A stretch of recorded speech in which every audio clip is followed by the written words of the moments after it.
Lahat ng gawang ginagawa natin sa kapwa, babalik ang kabutihan sa atin. Kaya huwag kayong manghihinayang gumawa ng mabuti.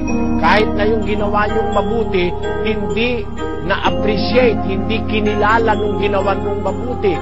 Hindi siya tumanaw sa'yo ng utang na loob. Huwag kayong malulungkot kasi pag hindi nila ginantihan ng kabutihan, ang Diyos ang gaganti sa atin ng mas maraming ganti. Pakinggan nyo sa 6:7 ng Efeso. Maglingkod na may mabuting kalooban, nag-aya ng sa Panginoon at hindi sa mga tao.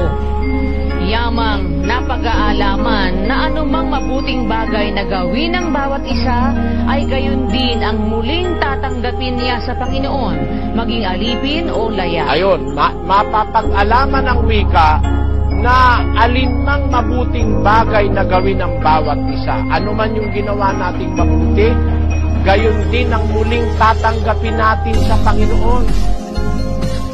Merong bayad yan sa Diyos, kapatid. Huwag kayong magpagsasawang gumawa ng kabutihan.